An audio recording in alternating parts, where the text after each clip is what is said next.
الحمدللہ والصلاة والسلام علی رسول اللہ اما بعد۔ نماز عید کے مسائل، آداب اور نماز عید کا طریقہ کار۔ نماز عید جو ہے یہ مسلمانوں پر واجب ہے، کیونکہ رسول اللہ صلی اللہ علیہ وسلم نے اس کی ہمیشہ پابندی فرمائی ہے اور ساتھ ساتھ اس کے لیے نکلنے کا حکم دیا ہے، جیسا کہ صحیح بخاری اور مسلم کے اندر روایت موجود ہے۔ ام عطیہ رضی اللہ عنہا بیان کرتی ہیں کہ رسول اللہ صلی اللہ علیہ وسلم نے ہمیں حکم دیا کہ ہم عید الفطر اور عید الاضحیٰ میں نوجوان اور ماہواری والی عورتوں اور پردے میں بیٹھی دوشیزاؤں کو بھی ساتھ ہی نکال لے چلیں، البتہ ماہواری والی نماز سے اور دوسرے لفظوں میں عیدگاہ سے دور رہیں، مگر اس موقع پر خیر اور مسلمانوں کی دعا میں حاضر ہوں۔ وہ کہتی ہیں کہ میں نے عرض کیا کہ ہے اللہ کے رسول، ہم میں سے کسی کے پاس پردے کی چادر نہ ہو تو آپ صلی اللہ علیہ وسلم نے فرمایا چاہیے کہ اس کی بہن اسے اپنی چادر اڑا کر لے جائے۔ تو اس سے نماز عید کی اہمیت معلوم ہو جاتی ہے کہ کتنا ضروری ہے کہ اس میں شرکت کی جائے اور اس کو ادا کیا جائے۔ نماز عید کے لیے غسل کرنا مستحب ہے، جیسا کہ موطا امام مالک کے اندر موجود ہے، اور اسی طرح اچھا اور عمدہ لباس پہننا مستحب ہے۔ ابو داود، نسائی اور طبرانی کے اندر یہ موجود ہے، اور اسی طرح خوشبو کا بھی استعمال کرنا چاہیے۔ عید کے دن کی ابتدا نماز سے ہونی چاہیے، یعنی عید کی نماز جو ہے صحیح بخاری، اور عید اگر جمعہ کے دن آ جائے تو جمعہ کے لیے رخصت ہے، جمعہ کے بجائے بندہ ظہر پڑھ سکتا ہے، لیکن امام کو مسجد میں موجود ہونا چاہیے۔ اگر لوگ آ جائیں تو وہ ان کو جمعہ پڑھا دے، ورنہ جس نے عید پڑھ لیا اس کے لیے رخصت ہے کہ وہ جمعہ کے لیے آئے یا نہ آئے، بلکہ ظہر جو ہے گھر پر ادا کر لے۔ سنن ابن ماجہ وغیرہ کے اندر یہ روایت موجود ہے۔ عید کی نماز چھوٹے بڑے، مردوں عورتوں بچوں، ان سب کو شامل ہونا چاہیے۔ ابن خزیمہ اور سلسلہ صحیحہ کے اندر یہ روایت موجود ہے۔ عید کی نماز جو ہے اس سے پہلے، خاص کر عید الفطر جو ہے، اس سے قبل عید کی نماز کے نکلنے سے پہلے نبی علیہ الصلوۃ والسلام طاق عدد کھجوریں کھا کر جاتے تھے، صحیح بخاری۔ اور عید الاضحیٰ کے بارے میں آتا ہے کہ کچھ نہ کھانا بہتر ہے، نماز سے پہلے کچھ نہ کھانا، جو بڑی عید ہے عید الاضحیٰ، اس کے لیے بہتر ہے کہ کچھ نہ کھایا جائے۔ ابن خزیمہ اور ترمذی کے اندر یہ روایت موجود ہے۔ نبی کریم صلی اللہ علیہ وسلم عیدین کے لیے نکلتے تو بلند آواز سے تکبیرات کہتے، ابن خزیمہ کے اندر یہ روایت موجود ہے۔ اور یہ جو تکبیرات کے الفاظ ہیں ان کے اندر وسعت ہے، اللہ کی بڑائی والے کلمات، کوئی بھی الفاظ ہوں آپ ان کے ذریعے سے اللہ تعالیٰ کی بڑائی بیان کریں، چاہے آپ اللہ اکبر لا الہ الا اللہ واللہ اکبر وللہ الحمد پڑھ لیں۔ اور صدقہ فطر جو ہے، فطرانہ، یہ مسلمانوں کے ہر چھوٹے بڑے پر ادا کرنا ضروری ہے، اور سربراہ جو ہے اپنے زیر کفالت افراد کی طرف سے ادا کرے، اور نماز عید سے قبل اسے ادا کرنا ضروری ہے، بخاری اور مسلم۔ رسول اللہ صلی اللہ علیہ وسلم نماز عید کے لیے آتے جاتے راستہ تبدیل کیا کرتے تھے، صحیح بخاری۔ نماز عید کا وقت جو ہے یہ اشراق والا وقت ہے، سنن ابی داود کے اندر جیسا کہ آتا ہے۔ طلوع آفتاب کے بعد نماز کے لیے جمع ہو جانا چاہیے اور کوشش کر کے جلدی عید کی نماز ادا کرنی چاہیے۔ سورج بلند ہو جائے تو پڑھ لے، بلا وجہ تاخیر نہ کرے، سنن ابی داود، ابن ماجہ وغیرہ کے اندر یہ روایتیں موجود ہیں۔ نبی کریم صلی اللہ علیہ وسلم خطبہ سے قبل بغیر اذان اور اقامت کے نماز پڑھا کرتے تھے، صحیح مسلم کے اندر یہ روایت موجود ہے، یعنی 2 رکعت نماز پہلے اور 1 خطبہ بعد میں دیا کرتے تھے عید کے لیے، کیونکہ جن روایتوں کے اندر عید کے خطبے کا ذکر ہے صیغہ واحد استعمال ہوا ہے، لہٰذا عید کے لیے 1 خطبہ مسنون ہے۔ عید کی نماز 2 رکعت ہے۔ حدیث کے اندر آتا ہے خرج یوم الفطر فصلی رکعتین، بخاری اور مسلم کے اندر حدیث ہے کہ نبی کریم صلی اللہ علیہ وسلم عید الفطر کے دن نکلے اور 2 رکعت نماز ادا کی۔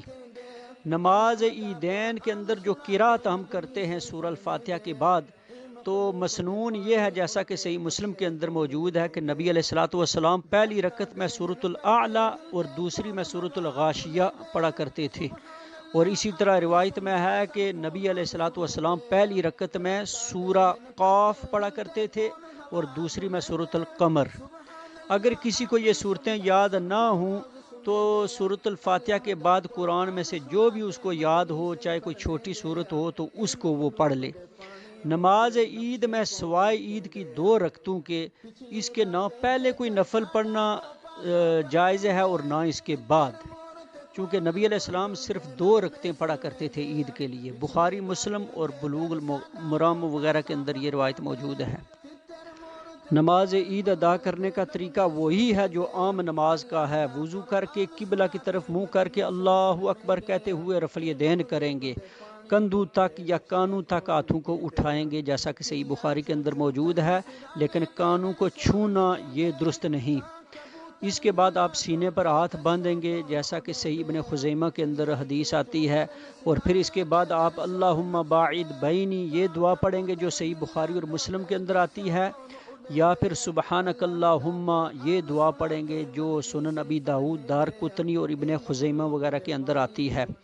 اور اس کے بعد پہلی رکعت جو ہے اس کے اندر آپ 7 تکبیریں کہیں گے، چونکہ نماز عیدین جو ہے اس کے اندر 12 جو تکبیریں ہیں نا زائد یہ مسنون ہیں۔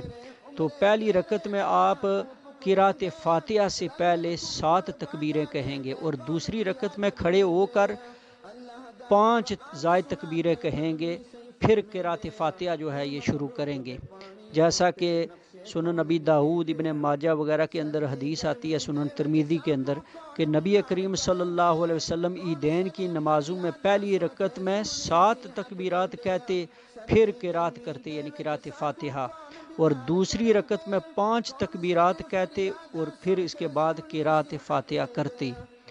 اور نافع رحمہ اللہ فرماتے ہیں کہ میں نے عیدین کی نمازیں ابو ہریرہ رضی اللہ عنہ کے پیچھے پڑھی تو وہ پہلی رکعت میں 7 تکبیریں کہتے اور دوسری میں 5۔ یہ موطا امام مالک کے اندر روایت موجود ہے، اور اسی طرح امام مکحول رحمہ اللہ بھی انہی 12 تکبیرات کے قائل تھے، جیسا کہ مصنف ابن ابی شیبہ کے اندر ان کا یہ اثر موجود ہے۔ تو یہ جو تکبیرات زائد تکبیرات ہیں ان کے ساتھ رفع الیدین بھی کرنا چاہیے۔ عبداللہ ابن عمر رضی اللہ عنہ فرماتے ہیں، سنن ابی داؤد کے اندر یہ روایت موجود ہے کہ رسول اللہ صلی اللہ علیہ وسلم جب نماز کے لیے کھڑے ہوتے تو کندھوں کے برابر تک ہاتھ اٹھاتے، پھر تکبیر کہتے، اور اس روایت کے آخر میں یہ ہے کہ اور رکوع سے پہلے جتنی بھی تکبیرات کہتے ہر تکبیر کے ساتھ رفع الیدین کیا کرتے تھے۔